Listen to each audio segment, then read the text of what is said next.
Do you ever feel overwhelmed by the ever-changing world of technology? Tech It Out can help make some sense of it all. Breaking down geek speak into street speak, technology columnist, author, and TV personality Mark Saltzman covers consumer technology each week for every listener. Mark tackles the latest news, reviews, and how-tos to help you understand what's hot, what's not, and why. Hey everyone, welcome to Tech It Out. This is episode 331. Hope you're having a great day so far. Now that we're into February, maybe you're a little crusty after paying your credit card bills based on things you bought in December. You know, holiday gifts, going a little crazy perhaps for family and friends, and figuring you'll just worry about it next year, right? I hear ya. I had sticker shock a bit last week when I got my bill, but thankfully my Visa is one of those dividend cards where I get back up to 2% every year at this time, based on purchases that I made throughout the year. It varies, of course. It could be 1%, but some things are 2%. I'll take it, right? It all adds up. Hey, let's talk about Tech It Out. What's on tap for this hour? Well, I'm going to play more of my interview with the Kevin Smith. Yes, the 15-time filmmaker will join us on Tech It Out. We'll chat about the 40th anniversary of the Mac and the 25th anniversary of the BlackBerry. Speaking of Kevin Smith and movies, we're going to start Tech It Out in a minute with an interview about the Gatsby app, which helps you find free movies and TV shows on all your favorite services and stations. We'll chat with Gatsby. That is his name as well. Also on the show, a solution to preventing lost or stolen suitcases, a real problem this past year. And so we'll get the 411 with a company called Package Inc. to hear all about its three-part solution called LuggageCam. It comes with a camera, tracker, and smart lock. And Truecaller will join us to talk about blocking robocalls and spam calls with its free app. All of this and more on an all-new Tech It Out powered by Intel, which I'll tell you more about shortly. But let's officially kick off this week's show with our first interview. If you ever feel like you want to watch TV but can't find anything to watch, well, you're not alone. And so a new app called Gatsby TV aims to change all that. Joining us to explain how is Gatsby Frimpong. He's co-founder and CEO of Gatsby TV. Thanks for your time, Gatsby. Great to chat with you. Hey, thanks for having me. What's that Bruce Springsteen song? 57 channels and nothing to watch. Now it's like 5,700 channels. That sounds all right. I guess we can all relate to that these days. There's so much content. So at a high level, what is the Gatsby TV app all about? Yeah, so the Gatsby TV app allows you to primarily do three things. The first thing allows you to search across all TV and movies across the English-speaking world.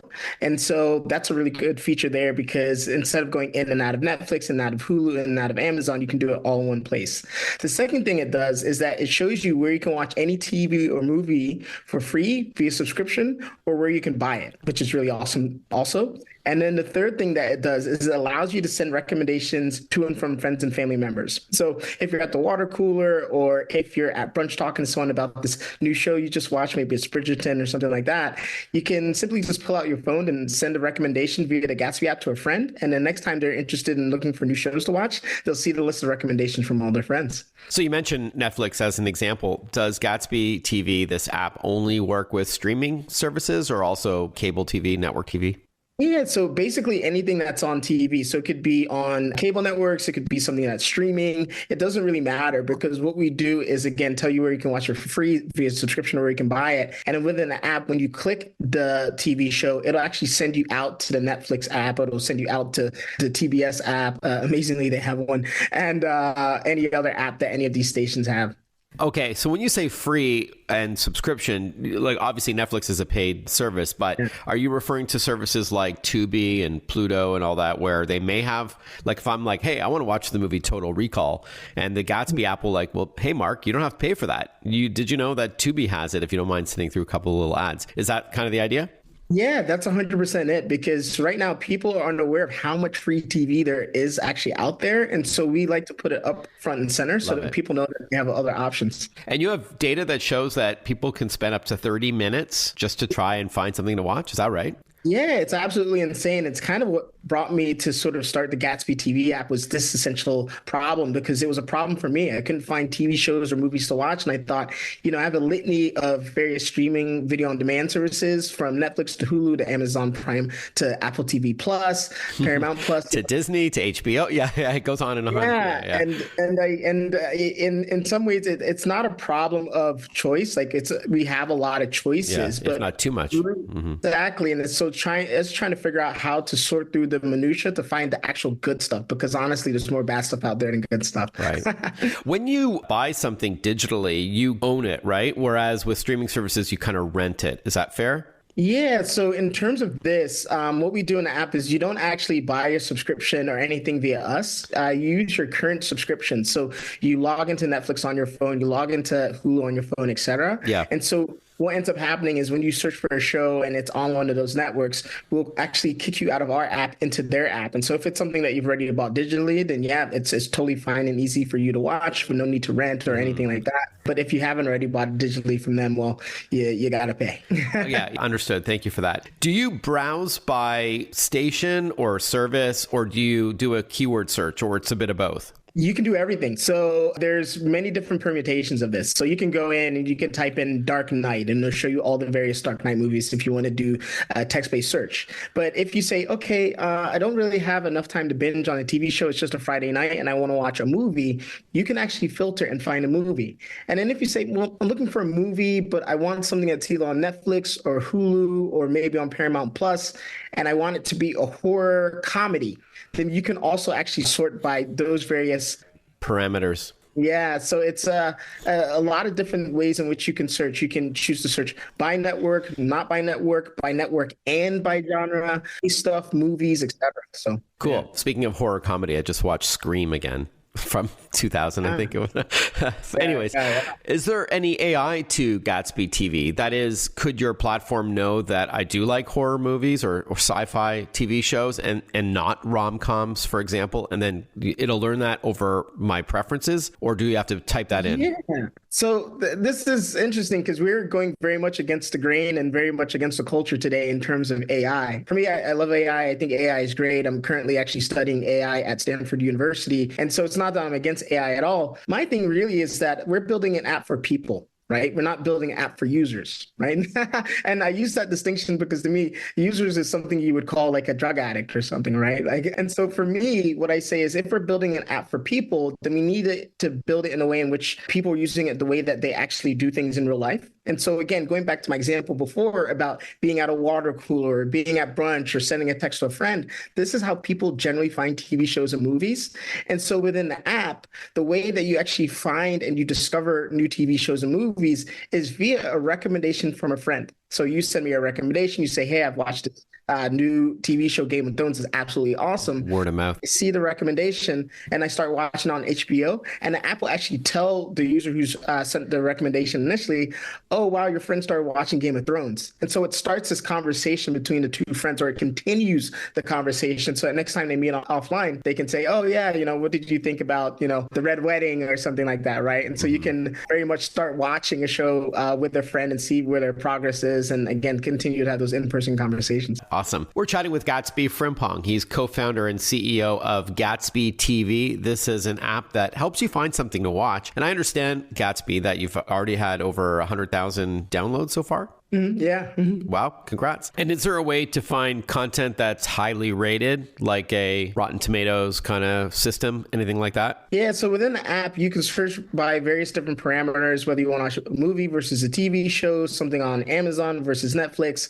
a horror versus a comedy, etc. But one of the other ways in which you can search for TV shows and movies is you can actually filter based on what we have. We have this grading system. So A, B, C. And so generally the award-winning shows all tend to be A's, to be quite honest. And so if you're looking for something that's probably up for awards, you go ahead and you search for grade A. And the other thing I actually want to mention on that is the reason why we have our own rating system is because what we found when we started building the app is that Rotten Tomatoes, Metacritic, IMDb, all of these ratings agencies have been basically compromised because Rotten Tomatoes is owned by NBC, Universal, and Warner Brothers. IMDb is owned by Amazon. And so we thought that for some shows, there might be a little bit of corruption. Those ratings might not exactly be correct. And so we take input from our users to see what they're recommending, what they're watching. And then we also see how shows are rated on rival rating agencies in order to come up with our own grade. And so that's how we figure out grade A versus B versus C.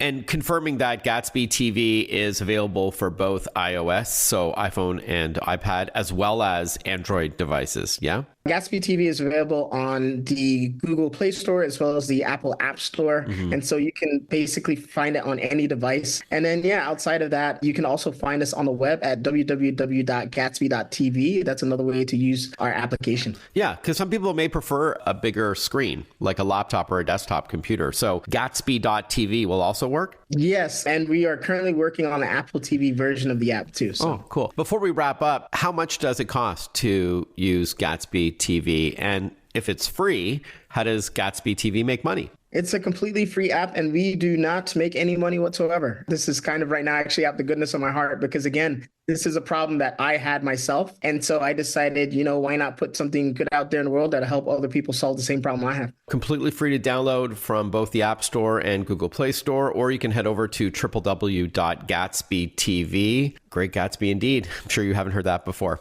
Thanks so much for your time, Gatsby, and good luck at Stanford, finishing up your degree there. And you're studying AI, you said? Yeah, so I'm a design student focusing on AI, user experience and UIs, and then I'm also doing a dual master's at Berkeley in data science. So wow. I'm pretty busy. Yeah, you think? And running a successful app. Slacker. Thank you so much, Gatsby. All the best. Thank you so much for carving out some time to chat. No problem. Take care. Continued success. All right, yeah. We chat with filmmaker Kevin Smith when we return on Tech It Out. Listen to Tech It Out whenever you want. Find the Tech It Out podcast at iTunes or wherever you get your podcasts.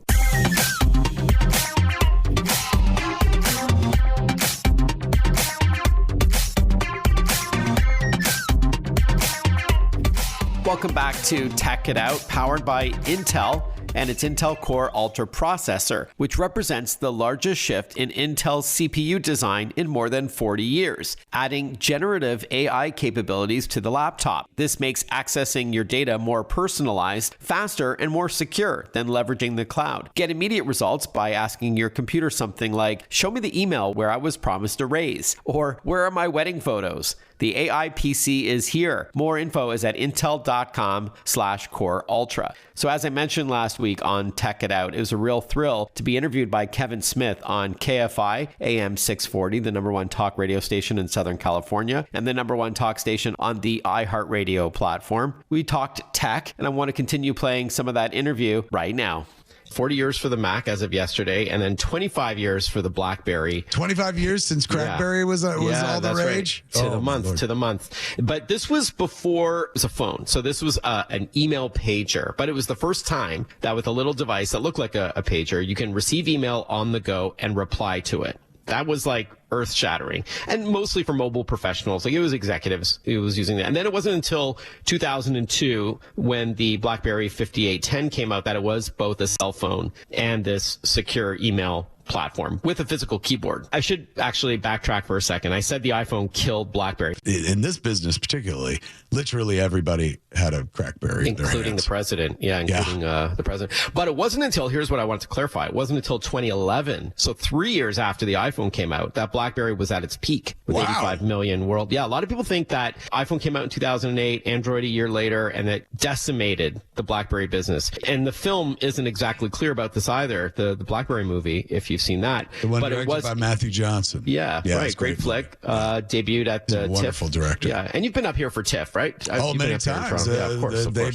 Tusk played Midnight. Zach and Miri played Midnight. I met my friend Malcolm Ingram up there, who lives on the corner of Church and Wellesley, at the Toronto Film Festival for Clerks years ago. Sweet. So it was 3 years later that BlackBerry was still #1, 80 million units sold worldwide in 2011. But then it took a sharp nosedive. Even BBM, if you remember that, BlackBerry Messenger couldn't save BlackBerry. And then, I think Steve Jobs, to your point, was more of a visionary. He saw a smartphone as a more versatile device. It was more versatile. You can do everything. It's like a digital Swiss Army knife.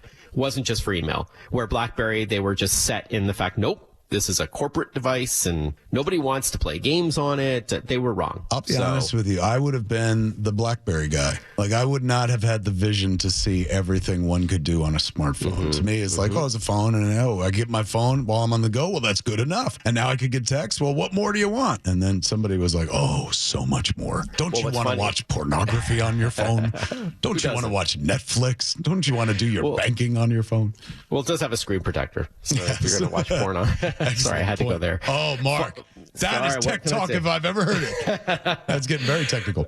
Funny, though, that in 2024, the recent Consumer Electronics Show in Vegas, one of the most talked about devices was a keyboard that makes your iPhone feel like a BlackBerry. It was like a physical keyboard that snaps into the bottom of an iPhone. We all think we want progress until the thing is gone. Then we get nostalgic about it, and we're like, can we have it back the old way? And they're like, now we can have it both ways. New Coke and Coke. How weird to throw a...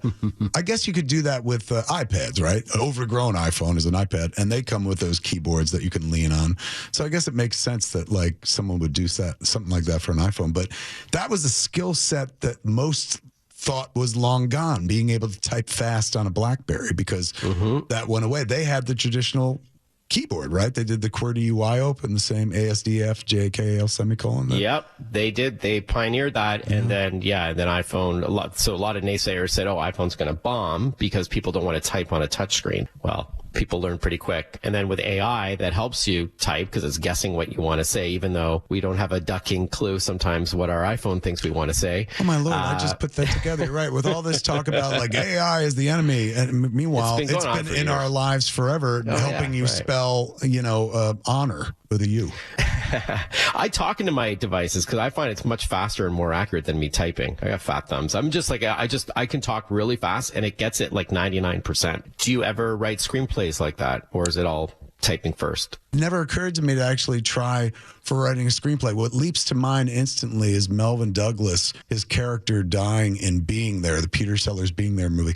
And he was dictating a book. And this was movies like 1981, 82. Yeah. And I remember at the time, a little thing. Yeah, he had this little like device in his hand, and the screen, it was writing as he was saying. And I remember being a kid and being like, wow, if only that'd be possible one day. And now it is. You just reminded me. I should be doing that to write screenplays. Let's be honest. Writing a Jay and Silent Bob screenplay really doesn't require much, so I should just be telling it to the computer. Come on now.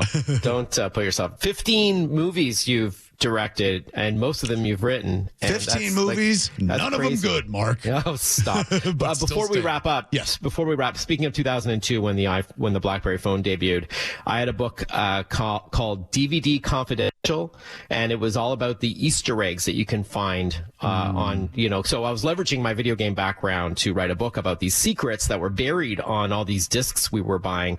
And I wrote about an evening with Kevin Smith. You had I think it was like a record 11 Easter eggs or something. Yeah, yeah. So if you go left, right, up, down, that kind of thing with the remote, and then it would play something. And in this instance, with your Evening with Kevin Smith disc, it was a lot of outtakes and fun stuff that I guess you still wanted in there. But you had to work for it. So my book was kind of like a companion piece. That is amazing. Thank you. And thank you for including me. Mike Stratford was the guy over at Columbia TriStar who figured out how to do all that stuff and like kind of make it fun. So hats off to him and the folks at New Wave who made that.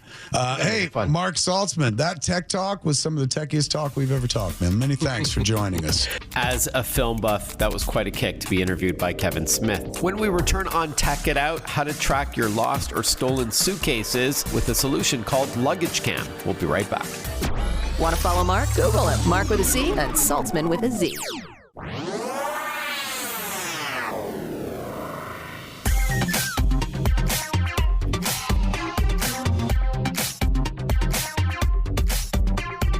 Breaking down geek speak into street speak. This is Tech It Out. Tech It Out with technology columnist, author, and TV personality Mark Saltzman. Welcome back to Tech It Out.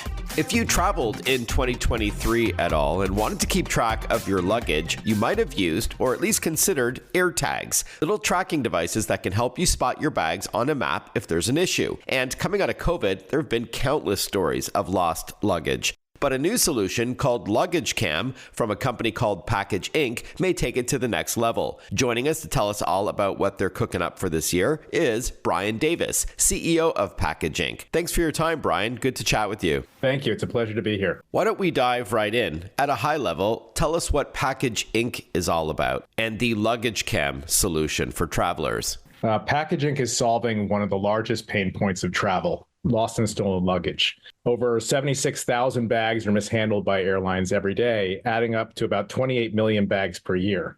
And the cost to airlines and travelers is over $2 billion annually. When you're traveling for business or pleasure, no one wants to spend their trip tracking down lost luggage or having to replace all of your clothes and belongings. And Package Inc. is building a comprehensive solution for both airlines and travelers with LuggageCam, a luggage logistics, tracking, and security system that securely attaches to your luggage handle, turning any travel bag into a smart bag. Okay, wait. 76,000 bags are lost, or as you call them, mishandled every day. That must be a global number, but still incredibly huge. It's growing by 30% per year. It's a growing problem. None of the current solutions really solve the problem. So we are really building an end-to-end solution to this issue for the industry. So it's been said the best technology solves the problem. You've identified what that issue is, and it's a big one. So can you walk us through how LuggageCam works exactly? Right. So it begins with SmartClip, our audio-video luggage security system that offers real-time video streaming, motion shock and tamper monitoring,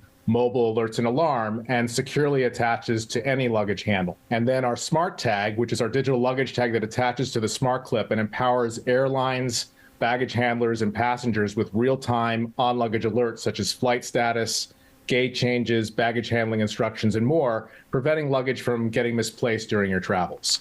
And lastly, our Smart Lock system, that's our zipper locking system that offers physical security for your bags and belongings with alerts whenever your bag is unlocked or opened. All right, so there's a lot to unpack here, pun intended. That's good. So it's a camera, a tracker, and a smart lock. Beginning with the camera, is it kind of like a nanny cam for your suitcase? Absolutely. It's a total security system. So it has, in addition to having the camera, it's really it's providing end-to-end monitoring and security for your luggage. And for example, Package Inc. was recently in the news regarding the need for real-time luggage security in the baggage claim area of airports. Many airports no longer verify that a person picking up the luggage is the rightful owner of the bag, which means that some airports, anybody can walk in the door, pick up luggage, and walk out. And more often than not, it's just people picking up the wrong bag and not realizing it until they get home. With LuggageCam, you'll be required to provide a password or biometric identification when a baggage is picked up at the baggage claim area, reducing baggage theft, loss, and introducing a highly effective low-cost solution that can be implemented industry-wide. Okay, and we will talk costs in a couple of minutes from now, but for the camera, I would assume it has to point in a certain direction, so I didn't really understand how it could be affixed to a luggage handle, but... Yes, it's getting multi-directional, so it's... Okay. Everything, basically 360 degrees of visibility, or at least 180, and not including the ground. So yes, it's wide angle cameras. And then how does it transmit this information from the camera to the user through an app? Is it over cellular, Wi-Fi, GPS, all of the above? So depending upon which version you get, some of them will be using Wi-Fi or some cellular. Obviously, all of them will have Bluetooth. Our systems will also include RFID and QR codes so that basically it'll work with existing barcode scanning and existing RFID tracking systems. So whenever one is not available, it can be uploaded later, but you'll always be able to get real-time alerts. It'll be providing real-time security alerts at all times. All right. Now, I travel quite a bit, and I know that TSA and the airlines, they don't like you locking your suitcase. In fact, that could be an issue if they need to get in, obviously. So how do you get around that with your smart lock? It's designed to work with TSA. So there'll be a TSA lock on the unit. So that way they can unlock it. That's only with the smart lock system, but basically they can unlock it the same way they would any other bag. The difference is that you're alerted when you're unlocked and you're getting a real-time monitor so you know that the person who is unlocking and opening your bag is an authorized agent. We are chatting with Brian Davis, CEO of a company called Package Inc. They're the folks behind LuggageCam, an upcoming solution for travelers out in 2024. that combines a camera, a tracker, and a lock. Now, you mentioned earlier it was cost effective. I was going to ask you from a technical standpoint how LuggageCam is any better than AirTags and how they work, because those are tremendously popular. But also from a cost perspective, AirTags are only $29 each. I know you need an iPhone and all that, but can you talk to us about how much LuggageCam costs and how it can compete with AirTags? Well, unlike basic location trackers like AirTag, which are limited to just a dot on a map, and that can only be tracked by a single user with no real-time security, LuggageCam is being built both for airlines and travelers and offers end-to-end security for your bags and belongings, which is sort of an entirely new dimension in terms of what it's offering from a security to the end customer. Our products are going to range, at least our first generation of products are going to range from $99 to $299, depending upon networking capabilities, memory, security, and other features. But what we're doing is we're also going to be offering a leasing option where customers can lease LuggageCam directly from their airline and pay on a round trip, one-way or round-trip basis, offering low-cost options. But the real goal here is to introduce a real end-to-end security solution for the entire industry. Yeah, sounds great. On paper, sounds great. And hey, is there a subscription fee for all of this? I would assume so, but what if you don't travel a lot? Yes, there'll be a subscription fee, and you'll only have to pay during the times you're traveling. That's great. And we're also going to be introducing Luggage Insure, which is our insurance service, and we'll offer end-to-end insurance coverage for your bags and belongings so that you never have to haggle with airlines to be reimbursed if your luggage is lost or stolen. Got it. And before we wrap up, Brian, tell us about the app. Yes. So the LuggageCam app is really going to be your end-to-end solution for travel. In addition to being able to track your luggage, it will have real-time status updates in terms of your flight status, gate changes. So it'll be syncing with your luggage so that you are connected at all times. When do you anticipate LuggageCam being available? I know it's in a crowd-funded campaign right now. Yes. Anyone interested in investing in Package Inc. and our groundbreaking product innovation, we welcome your participation. You can join us today at wefunder.com/Package Inc. or visit our website at package.inc. Thank you so much for your time. Brian Davis, CEO of Package Inc., behind LuggageCam. Clearly, this is looking to address a huge worldwide problem. Wishing you much luck with it. All the best. My pleasure. How to stop robocalls and spam calls when we return on Tech It Out. Breaking down geek speak into street speak. Tech It Out, hosted by Mark Saltzman.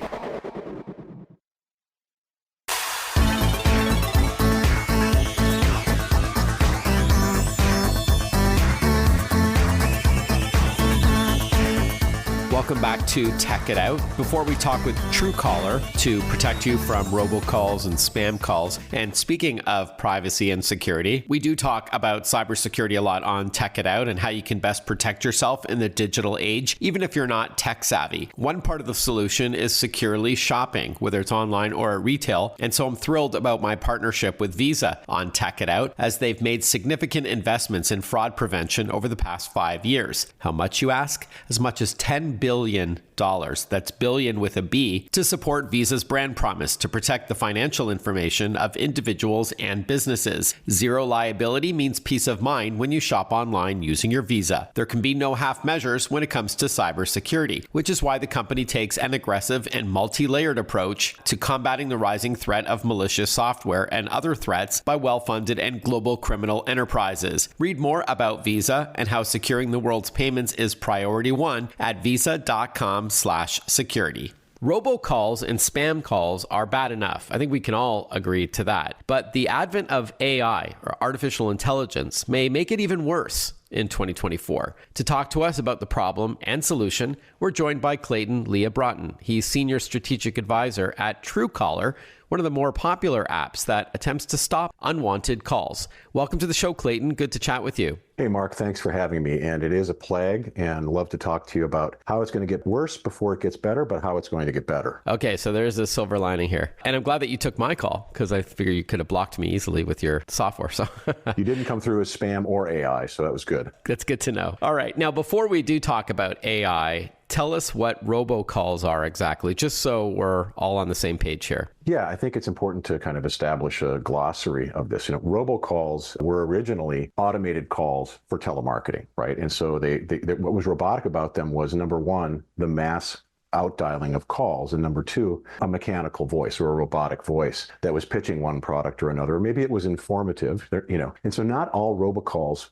are illegitimate or bad, right? But at least in the US and in North America, we began making robocalls synonymous with spam calls. And so we started to think about these are automated, very large scale campaigns that are trying to sell you a car warranty or are trying to do some sort of a notification. Good robocalls might come from a school district. Hey, there's no school, there's too much snow. But there's a lot of them that were categorized as spam. Or a political party saying, don't forget to vote tomorrow, right? Could be. But now to your earlier point, when we've got AI generated synthesized voices and we have political season. And so that becomes this perfect storm of an increase of spam calling and spam texting. And that's where Truecaller comes in to try to protect citizens and consumers from nefarious activity and separate legitimate commerce from harassment. Okay, so just to reiterate, spam and scam may sound the same, but they're not. A spam call is a mass send out of a voicemail. It's not a real person, right? It's a recording, whether it's a robotic voice or a human that recorded a greeting. And it could be just for the purposes of marketing or spreading information about something like, there's a weather warning in our city, that kind of thing. So that's legit, even though it's spam, meaning it's a bunch of people are hit at once, whether it's legit or not. A scam is obviously an intention to defraud you. Yeah, I would even nuance it a little bit further. So you've got, robocalls could be a pharmacy, right? That's good. And so that's fine. A scam, let me put it in this term. Let's talk about hospitality. A scam could be, hey, Mark, I want to sell you an all-inclusive vacation. You're going to get there. You're going to have an oceanfront property. And then you get there, and through a tiny window in a restroom, you can see the ocean, right? And you've been scammed. There is value exchange, but it's not the value accepted. Fraud comes when I get you an all-expense-paid vacation to, say, the Ritz in Naples, Florida, and you get there, and there's no reservation because you've been defrauded, right? So there's this kind of full spectrum of how I hear you. Yeah, I'm just splitting hairs here. I just want to make sure that our listeners know that a robocall isn't necessarily evil. No. It's an efficient and inexpensive way for someone or an organization to reach out to a lot of people at once. Still annoying, but it may not be nefarious. So we've identified the problem, a twofold problem, let's say. Now let's talk about your solution. So it's called Truecaller, and this is an app for mobile phones. That's right. And it works on Android and iOS. We have over 368 million global users in 42 countries. Wow. So extremely popular. Robocall spam, not just a U.S. problem, right? This is a global epidemic. And so, we're by far the largest. And so we see a lot of call traffic and have a lot of really good insights on which are the bad calls and which are the good calls, right? And so to your point earlier, if you overachieve with brute force blocking, then really important calls might not get through. So what we say is take the right call, take the calls that matter. And so it's not just about blocking the bad guys, it's making sure that the important ones get through without over-filtering. First of all, 368 million users. Congratulations. You know how many app developers would die for those kinds of numbers? That's amazing. Can you walk us through how it works? So you download the app from the App Store for iPhone or Google Play Store for an Android device. Then what? It just starts working. So, first of all, the applications are privacy by design. So we take very little information from the user, just enough to identify them as unique in the system. The profile information is never exposed outside of Truecaller. It's never monetized. Everything is designed by privacy. And what do you share with Truecaller? Is it your phone number, your name? Basically a name and an email and that picks up and the phone number. Okay. So that you've got some sort of an identifier. What's interesting is that as soon as you activate the app, now you're able to access this incredible dynamic database that's derived through machine learning of all of these billions of numbers in the global ecosystem. And that means that we can put identities against the numbers that are not in your phone book or that are unknown callers, or we can identify them as spam or in a certain type of category, could be telemarketing, could be collections, and then you're immediately getting access to that. On top of which, with that many, 368 million users, we've got an incredibly vigilant community. So nobody else has this massive community of people who are constantly adjusting those identities. More with Truecaller when we return on Tech It Out. Follow Mark Saltzman on Facebook, on Twitter, on Instagram. Listen to Tech It Out whenever you want.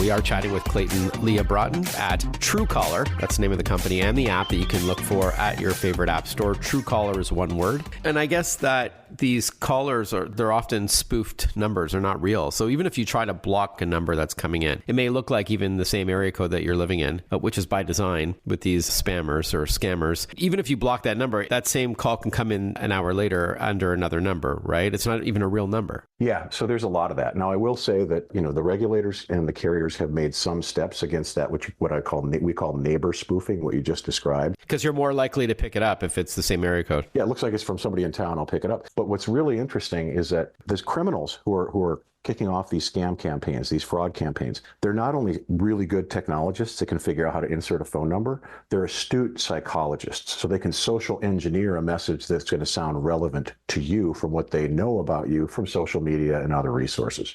And I want to ask you more about that AI component in a second. And it does, just before we continue, it does work with any kind of phone you've got in any carrier. It doesn't matter who your provider is. Smartphone with a data connection. All right. So how has artificial intelligence or AI made things worse for us on the receiving end of these calls? Yeah, it's a great question. Highly topical. I mean, obviously last week in New Hampshire, there was somebody who had spoofed and synthesized Biden's voice telling voters not to show up. So kind of a voter suppression type thing. So, but it's more than just voice synthesis. So number one of the biggest problems is that using AI and ML. And ML, of course, is machine learning. It's a form of AI or artificial intelligence. Yeah, the bad guys can scrape all kinds of information from social media that we share freely, and they can build target groups, right? So they can build target segments to say, oh, you graduated from this college, or you drive this kind of car, or you like this sports team.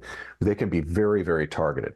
Additionally, in bygone days, right, the robocallers, if they weren't really robocallers, they were humans, they would often have an accent, or the script would be broken English, whether it was a voice or text. And you'd see it come through and say, yeah, this looks really squirrely because everything is misspelled. Well, guess what?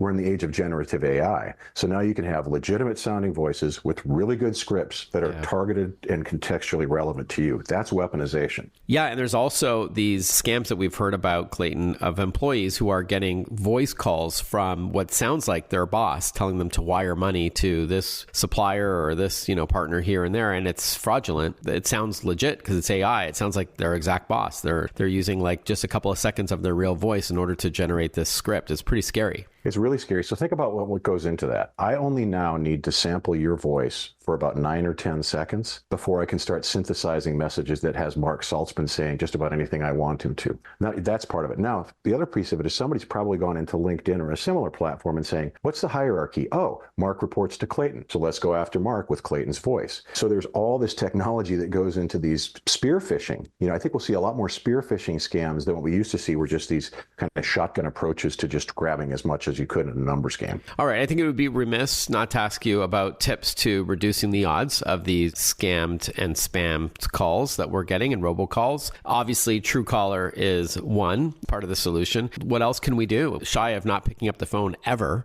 Well, that is the shame, is that we drive this behavioral change where people miss really important stuff. So first of all, you should be on the do not call list in the U.S., right? And the FTC runs a do not call list, and you should absolutely subscribe to that. Does that really work, though? I've got questions about that. I know it's an official government list and all that, but I don't know if it really does anything, really. So here's what I'll tell you. What it does is it does reduce, for people who obey the law, it will reduce the volume of the robocalls. Okay. If you're criminal, they don't care. Yeah, you're right. I mean, it's not going to stop criminals from doing it, but it will reduce solicitations. Okay, good because to know. There's laws about that. So I think that's why I look at that. Thank you. The other thing I would say is that if it's an unknown number and you don't have Truecaller, then let it go to voicemail, right? The problem with that is that it could be something important and you missed it because you didn't have Truecaller call screening, or you didn't have the capabilities that we bring. But don't answer an unknown call. That's simple. However, it is also depriving you of opportunities if that's what you do. And that's the same thing for texts. We apply the same type of rigor to inbound text messages, and then report them. I think it's really important that if you have an inbound call within our application, we allow you to block and report and comment on things. That's really important. And there are other, if you suspect that you have been defrauded or had attempted to be defrauded, law enforcement is a good place to start. There's forms on the FTC and FCC websites. DOJ and state's attorney general are enforcing this. So it's just a matter of being vigilant. On the text messages, people shouldn't click on links in text messages unless they know that it's coming from a code that they have seen before and that they trust. We've run out of time, but I'm going to try to play more of that interview in another episode of Tech It Out because I think it's good information. We've been learning all about Truecaller. You can find it at the App Store or Google Play. Clayton's been our guest. Thanks so much for your time, Clayton. Great to chat with you. Yeah, Mark. Hope to talk to you again in the future. And thank you for tuning into Tech It Out, powered by Intel, WD, and Visa. Have a fantastic rest of your day, and I look forward to catching up with you next weekend for another episode of Tech It Out. Bye-bye for now.